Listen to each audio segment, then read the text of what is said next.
Thousands of innocent lives were lost during Operation Blue Star.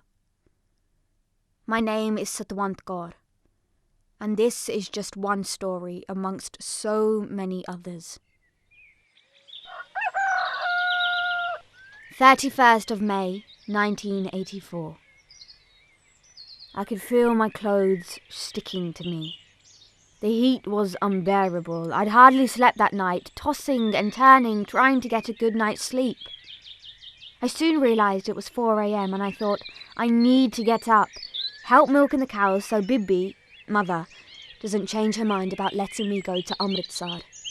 I crept out of my bedroom, then made my way to my parents' room to check mother was fast asleep. She was. I quickly made my way over to the water pump and poured some water onto the top of it to ignite the water's trajectory from below. With all my might, I gave the hand pump some quick bursts of arm action and splashed the water all over my face. This wasn't particularly nice, as I could taste salt from my perspiration of the night, and the water was warm. I placed a bucket under the pump and again energized the flow of water with some hard and fast movements of my hands and arms. The water now collected was cool and refreshing, so I again washed my face. This time, the sensation felt soothing in the humid and windless surrounds of my village of Meheru in Jalandhar. I filled 4 buckets of the cool water so my family could utilize it. My mother had woken up by this point, soon realizing what I'd done. Before she could say anything, I burst out with, "Mother, I start milking the cows!" Fine, you go ahead and I'll join you shortly. I grabbed some rope and took a bucket of water over to the feisty, kicking cow. I tried grabbing the cow's back legs to tie them with the rope, but stupidly, I forgot about the cow's tail and I received a whipping blow of it in my eye. The next thing you know, I'd swooned backwards. I gathered myself up, squinting through one eye, and still managed to tie the cow's legs with the rope. After tying the cow's legs, I grabbed a stick and gave the cow some vicious blows to let her know who the boss was. The cow resigned to her fate and allowed me to milk her, and I started by washing the udders, which were now covered in dung and mud.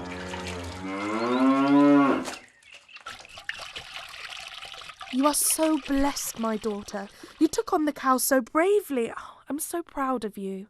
Mother could work at double the pace of myself, so in the time that I'd milked the battle axe cow, Mother had finished milking the other 2. We then emptied our buckets of milk into the milkman's container and kept 1/8 of the milk for ourselves. 5 a.m. We made our way back inside and I was relieved to sit down after dealing with that dreadful cow. Mother vanished into the kitchen and made some jar for a short while, but she soon returned and pulled me into her arms. Don't worry, daughter. You will go to Amritsar with your uncle today. My stomach churned with butterflies. Oh, thank you, Mother! Stop clinging to me. It's already too hot. Do you want me to come down with heat stroke? 7 a.m. Mama Jugjit, my uncle, and Mummy Jaspir, my auntie, arrived with their 2-year-old son Suraj and 4-year-old daughter Parveen. I was told I had to look after Suraj for the entire trip, and Avraj got to help look after Parveen. That seemed like the only reason Mama and Mummy wanted us to go with them in the first place, to look after their hyperactive children.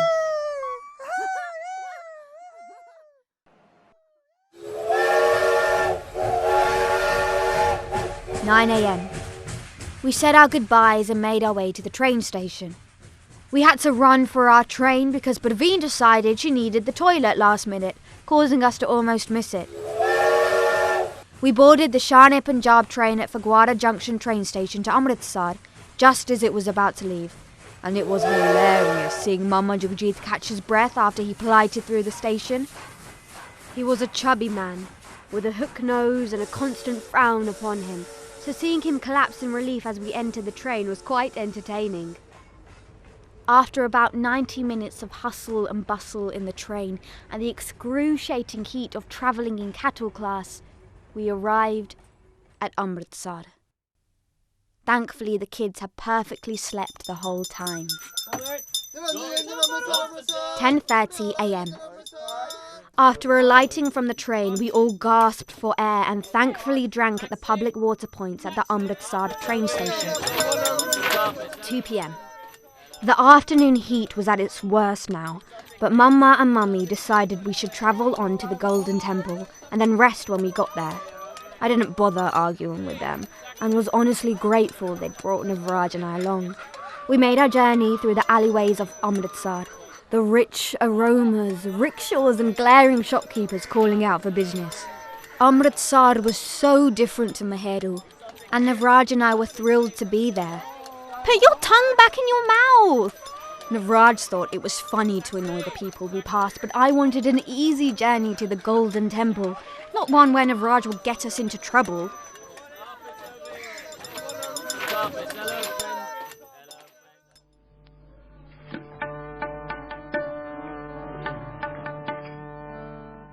We passed Logar Gurdwara, which was a commanding fort, and we went past Gurdwara Gurukemel, arriving at the Golden Temple near the clock tower entrance, while seeing the rooftop of the Akal Takht to our right. We deposited our shoes, washed our feet in the soothing water wash basin, and when I saw the Golden Temple, butterflies stirred in my stomach and a cool, soothing sensation ran through my spine. I was so humbled and overwhelmed that I dropped to my feet and bowed. When my forehead hit the ground, I could feel energy passing through my forehead and my whole body. I'd never experienced anything like it before. Ow! I was quickly brought back to earth by Suraj, violently slapping me in the head. He had done this to get attention, and I looked up in anger, and then I heard Mummy hollering at me. Hurry up! What are you doing? We need to keep together as a group. I quickly got to my feet and we alighted the stairs to enter the Gurdwara. We promptly entered the shaded areas of the Parikrama, the walkway, and took water at the Punjabi Sevak Jatashibil, which is the water point, and decided to get some sleep in the shade there. We all peacefully slept here on the hard marble surface, using our bags as pillows for the next 2 hours. 7:30 p.m. We awoke and then offered prasad at the Golden Temple. I was amazed at the intricacies of the frescoes and embedded jewels of the whole Gurdwara. The gold artwork and cladding was fascinating, as were the expensive throws and flowers around Sri Guru Granth Sahib Ji. I was used to going to the village Gurdwara and mechanically bowing, running to get prasad and leaving immediately. So this experience of being overwhelmed by the art and beauty of a Gurdwara was so fresh and inspiring. The Akal Takht intrigued me with its weapons and arms of Sikhs and Gurus. We saw the end part of the daily display of the weapons as we paid our respects. As night fell, we had langar, blessed free food, at Guru Ramdas Langar Hall, and went to sleep again in the shaded area of the Parikrama. 1st of June 1984. We were woken by an elderly man, frantic but cautious, who began shaking my Mumma and Mummy. You must leave the Gurdwara immediately. We are surrounded by the army and a curfew is in place. Go, save your children in any way that you can. Stupid woman. I told you to wait a little longer before making this trip. The power-mad Bindala Vale and Indira Gandhi are both going to get us killed. Keep your voice down. Somebody could hear you. The reality of what was going on around me suddenly dawned on me. I looked around and now realised that what I thought was normal for the Golden Temple and Amritsar was possibly more sinister. I thought of armed Sikh men I'd seen around the complex and the large presence of security forces around Amritsar. We spent the rest of the day in the sweltering heat, flittering from pillar to post. We didn't know what to do next. We couldn't leave. There was indiscriminate fire from the army outside into the complex. Luckily, at this point, the armed Sikhs in the complex were not firing back. This shocked me, as I had an image of gung-ho fire squads of Bindravale. To the contrary, armed Sikhs across the complex were sheltering, guarding and guiding innocent pilgrims into safe havens across the complex. We ended up taking shelter in Guru Nanak Nawaz, and in rooms built to usually house about 3 people. About 20 of us were crammed in. There were literally thousands of pilgrims locked into the complex. A few brave pilgrims did leave through the exits near Baba Atal, the Sikh reference library, and the Akal Takht, as there were pockets of entry points through which they could risk leaving and not being detected or being shot by the security forces.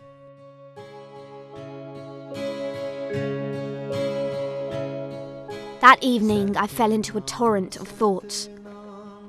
I'm only 14 years old. I haven't got married, finished schooling, had children. I don't deserve to die. These thoughts were constantly playing in my head as it suddenly hit me. The Golden Temple was being attacked. I had never prayed in my life, but I started reciting Satnam Vaheguru. True is the name. He is the wondrous enlightener.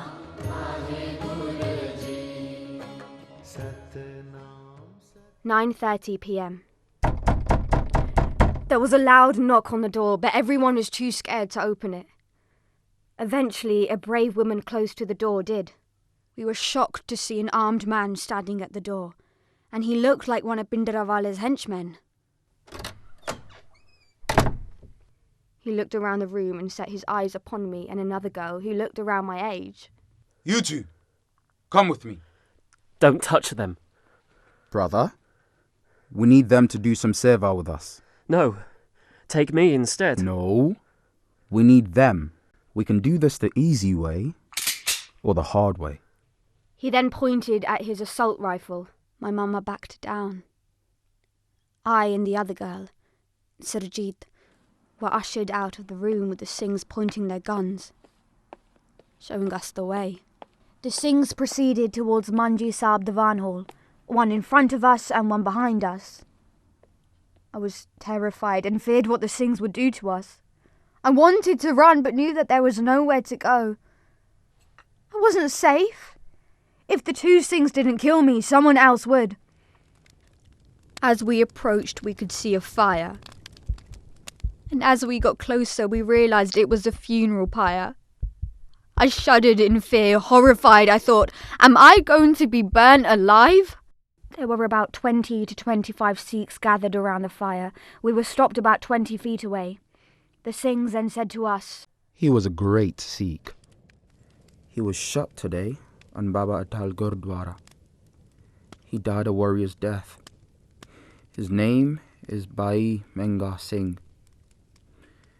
We've brought you here as we thought we can't help everyone, but if we can help some younger sisters, then we should try to do that.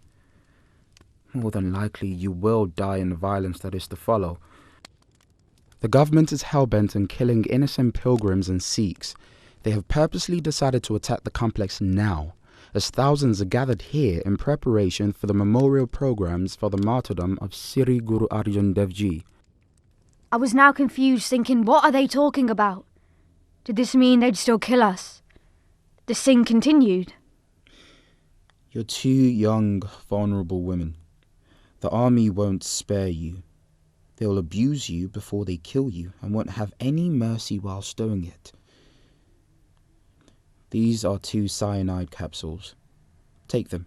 You need them if the situation gets too bad and death is a better option." They then marched us back to the room before re-entering our room at Guru Nanak Nawaz.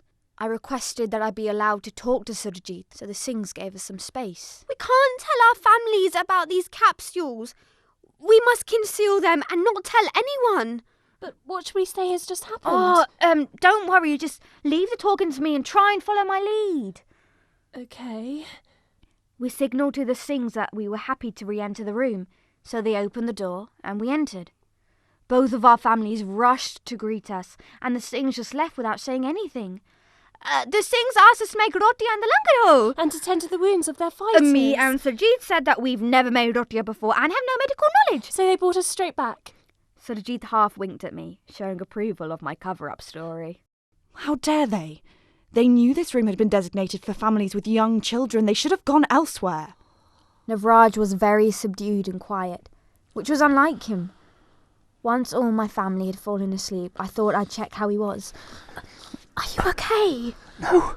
Did those militants do anything to you? Because if they did, I swear No, they were really polite to us. I love you.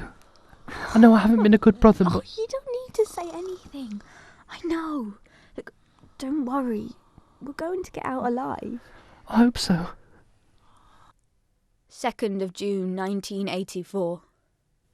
We spent the whole of the next day in the room, only venturing out to the corridor to use the toilets, which were now being guarded by Singhs with guns. The men in the room left at 12 p.m. to get food from the Langar Hall. They brought back enough food for one meal for everyone in the room. A lot of us were now suffering from dehydration due to the heat. 3rd of June 1984. 10 a.m. We get a visitor to the room. I hadn't seen him before, but he seemed kind. I'm an employee of the SGPC. We're management committee of the Gurdwara complex. There will be an announcement to allow innocent pilgrims to leave the complex. You can leave then. We all rush after him, thinking we have a slim hope of survival. In all, about 200 people join this sort of walk to freedom. We all assemble collectively at the Manjisar Gurdwara and eagerly await the announcement from the army. 11 a.m. The announcement is made by the army that innocent pilgrims can leave and no harm will come to them. The army announced that pilgrims leaving must leave through the Brahm Buddha Market exit gate. When signalled by the SGPC workers, the whole procession started walking towards the gate. I'd realised that the SGPC workers ensured they were at the back of the procession. I halted Surajit's family and mine. Let's go to the end of the line, like the SGPC workers. My mummy looked at me as if to say, are you crazy? Fortunately, at this point, I saw the same Singh who had taken me and Surajit standing on the upper floor of the Langar Hall with his gun in tow. I thought that by lying to Mummy, it would be the only way to get her to listen to me. I felt terrible for it, but I had an instinct that the SGPC workers were doing the right thing. Look, Mummy! The Singh is pointing to us, ordering us to go to the back of the queue. Quickly, everyone hurry to the back before we end up getting shot by the Singh. And that's when it began. I watched 40 people at the front of the procession, gunned down. Suddenly, everyone began running for cover. I grabbed Parveen and ran towards the Langar Hall. I dived to the floor, smashing Parveen's chin on the floor and cracking her front teeth. She whimpered, but bravely didn't cry. We then crawled our way back to the Langar Hall. Surajit had followed my lead and made it to the Langar Hall with me. That was the last time I ever saw my brother. We were separated from each other, and I lost Mumma, Mummy and Suraj in the chaos. I later learned from family members what happened after we'd separated. Mama, Mummy, Suraj and I made it back to the Manji Sahib. Some of the leaders of the SGPC and the Akali Dal, the Sikh political party, were trying to reassure the congregation that they would assure a safe escape, but there was so much bickering due to the earlier calamity of the 40 innocent pilgrims being gunned down by the army. Then, a few hours later, these leaders left the complex with their arms in the air along with 70 others. They had not taken to arms and were not involved in any firing against the security forces. But this time the leaders were forced to the front of the procession. Suraj died on the 4th of June from dehydration, and Mummy died in anguish of his death. She was already weak from dehydration and trying to breastfeed Suraj. It was as if she wanted to die. My life is over. My son has gone and I don't know where my daughter is. My beautiful children taken by God. Why, God, why? We came here for protection and you walked us straight into our deaths. Mummy repeatedly beat her head against the wall until her face was covered in red. By the time Mama and I managed to stop her, it was too late. She'd lost too much blood. Son, find something to wrap both bodies in. There's nothing else we can do with... We can only pray that they are cremated during the attack. 6th of June 1984. Mama and I were truly struggling now. We both took the drastic step of drinking blooded water from the Sarovar, the sacred water tank of the golden temple that pilgrims bathe in. It made my stomach churn and I was nearly sick when I first drank it. I'm not drinking anymore. I'd rather die of thirst. You stupid boy. I'm not losing you as well. Okay, Mama. On the 7th of June, the army took control of the whole complex. Mama and I had survived by playing dead. We had to lie down between dead bodies and went undetected like this. At times we were even trampled upon by army personnel. To stifle our screams of pain, we had to bite down so hard our gums bled. At about 12 p.m. we watched the army killing Sikh men. They forcefully removed the men's turbans and used the long material to tie their hands behind their backs so that they had no choice but to accept their fate. These were non-combatant pilgrims. They were then lined up and shot in the heads. Most men died instantly, but some suffered before they died, screaming in agony for help. After witnessing this, Mama grabbed me by the shoulder. We are only going to survive this if we pretend that we are militants. We're going to have to find some guns and surrender to the army. They will not kill us then, as they will try to extract information from us. Are you kidding me? Are you insane? Trust me. This is our only chance of survival. I figured that it didn't make much difference. We were practically dead anyway. Mama's plan worked. We conducted a fake surrender by chucking empty guns that we had recovered on the floor in front of the army personnel and throwing our arms in the air like the Sikhs had done so before. At this point of surrender, I stared straight at the guns of the soldiers, waiting for a gun to launch a bullet that would pierce my body. But Mama was right. The soldiers cautiously approached us and sent us to the Ladakoti jail. This was full of people from the Golden Temple. All the prisoners were from there. Mama died on the 17th of July 1984. He died from the relentless torture he endured at the Ladakoti jail. He would get hung upside down, then they would start interrogating him, trying to force him to make confessions or give information that he simply did not have. To force him to speak, they would beat him with metal rods, electrocute him, run wooden logs over his legs and sexually abuse him. The sleepless nights between 7th of June and the 17th of July were unbearable for him. He persistently cursed his luck. What possessed me to surrender as a militant? This place is worse than hell itself. God, please bring my death. Son, I'm sorry, I shouldn't have slapped you. My stubbornness led us here. Please forgive me. Please forgive me. This was our daily ritual, and he used to fall asleep every day begging for my forgiveness. I was labelled a hardcore militant due to my age. Eventually I was released from prison when I was 13 years old. I returned to my village, a disturbed 13-year-old due to all that I had witnessed and experienced. Due to the continuous police harassment after returning to Mahiru, I took the step of trying to protect myself rather than being a victim of physical violence from the state missionary. I joined the Khalistan Commando Force, as Bhai Manbir Singh was its leader, and he was from the village Chahiru, which is neighbours to my village. I was involved in militant actions until the age of 18 and eventually came to the UK to escape from India. My parents were both killed by the police when I was 17 years old as they kept harassing them about my whereabouts. They were both killed being tortured by the police. I had no real inclination to faith initially, but became a practicing Sikh due to the unjust and inhumane way that the state treated me. Faith was the only thing that gave me solace and some hope of a better future.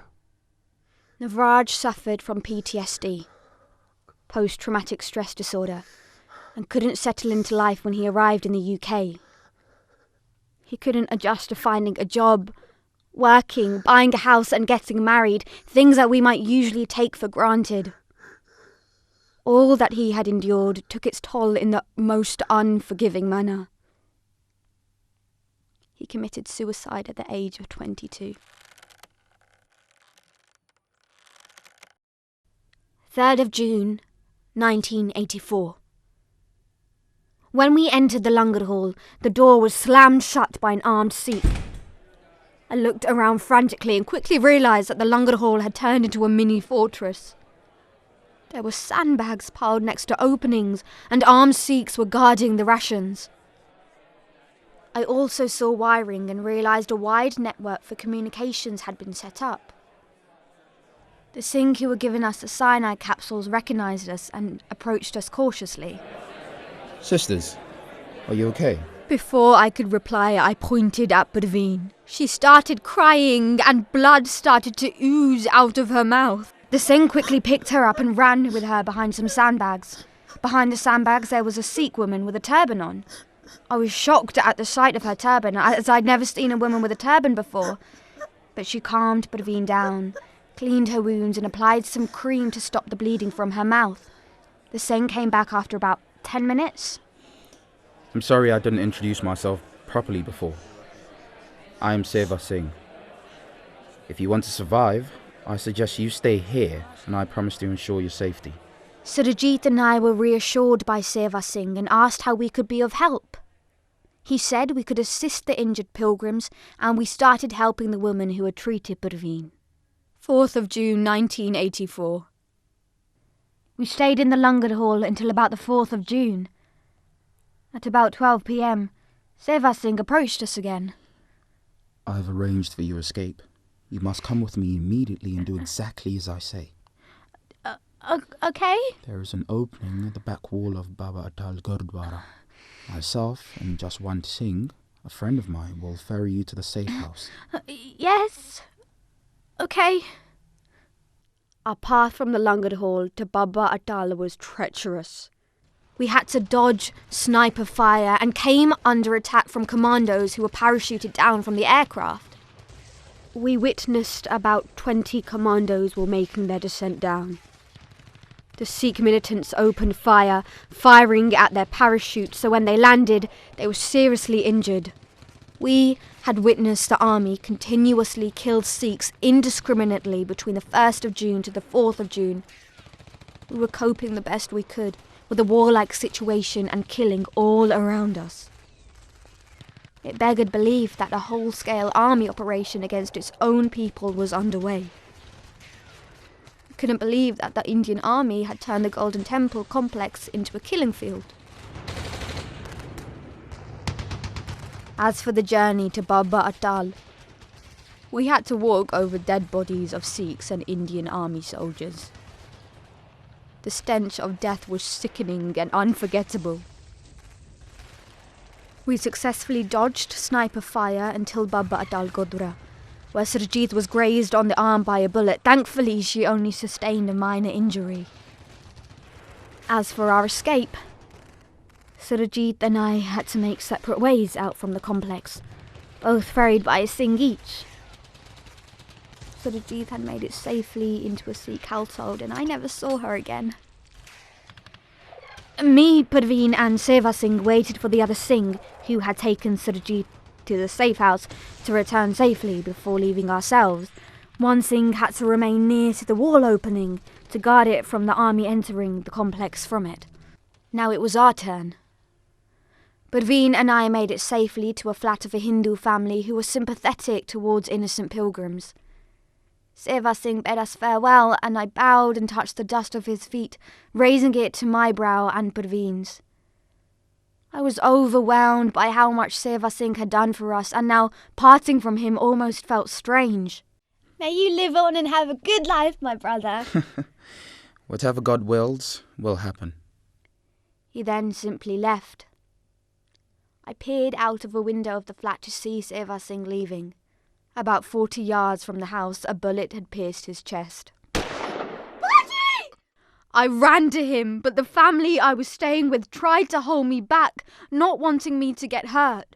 Get off me! Get off me, please! Get off!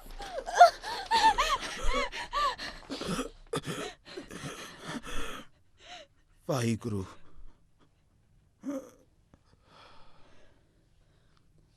He then passed away in my arms. I was crying for somebody I didn't know, had known for only a few days, but he was the only person who provided safety and a sense of family for me. At that point in time, he was all I had. I sat there crying for about a minute, then glared back at the flat and saw Parveen staring at me. I signalled for her to stay there and made my way back to the flat. Where are Mummy and Daddy? I am your mummy and daddy now. But you are my Didi, not my... I am now your sister, mummy and daddy. For the next 6 years, Parveen and I lived with the Hindu family in Amritsar. We changed our name to Hindu ones and lived with them as their servants. They became our surrogate family, and we were treated lovingly but had to put up a pretense of being servants in front of other people to not raise suspicion. The head of the household was a gentle, kind-hearted man who was sympathetic to the Sikhs' cause, and he kept in touch with influential Sikhs in the militancy. These Sikhs, in turn, had paid for our upkeep. The family had been helped earlier by Bhindranwale in a dispute about dowry demands in the marriage of their daughter. Living with this family changed my whole outlook on Bhindranwale and what I termed Sikh terrorists. Living in Amritsar, I had easy access to recordings of his speeches and learnt that he wasn't the monster the media and the government had projected him to be. When I turned 20, I left Amritsar to go to Germany and had to leave Parveen in an orphanage. She was only 10 years old. I was married in Berlin to a Sikh through the contacts of my new family of Amritsar. I never tried to contact my real family or Parveen's, as we would have risked the lives of our new Hindu family, and we were just grateful to be alive.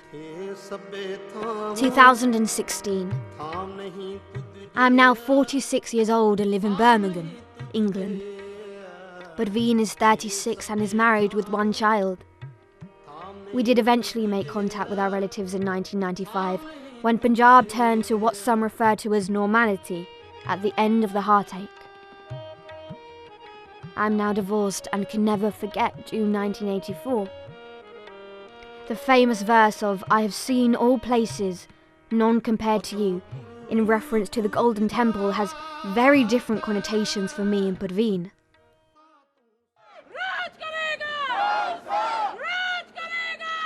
Every June I go to London to the annual Remembrance March and Rally in Trafalgar Square.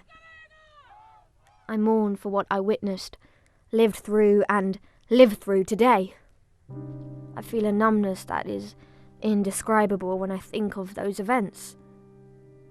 My only solace in life is meditation, as that is the only thing I found. I pray for the safety and well-being of all humanity. Nanak naam chadti kala, tere pane sarbat ta pala. May the name of God gifted to me by Guru Nanak keep me in high spirits, and I pray for the betterment of all humanity, O Lord. I have no hatred, enmity or anger towards those that killed my family and so many other Sikhs.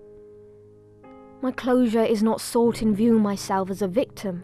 Rather, I spend my days with resilience, as thousands of Sikhs before me have done so. Sikhs have been persecuted throughout history, not just 32 years ago. I hope that Sikhs realise that what happened to us should lead them to take positive action to try and get some justice, or at the very least to not forget. They should open their minds and hearts to the human side of what happened to us as people. Thousands suffered and live on with horrifying memories. As a community and as people, we don't like being victims, and this is portrayed with the rightful glorification of martyrs. The point I'd like to make is, the martyrs make up a minority, and the majority who survived have also suffered immensely, but little has been done or is being done to unearth their stories and support them. I still have the cyanide capsule that my brother Seva Singh gave to me. The small time I had with him inspired me so much that he became my reference point or alter ego, and I would think of how he would handle a situation, and in this way I have found a solution to my problems. After years of searching, I recently found photos of him. I take out the cyanide tablet every year at Rakriya, an Indian festival which marks the vow of protection that a brother gives to his sister and their love. The capsule is then placed in front of his photo, and I place my fingers lovingly over it and wave my hand over my brow, in hope that his dust still magically inspires me to live on and be an ounce of the Sikh that he was.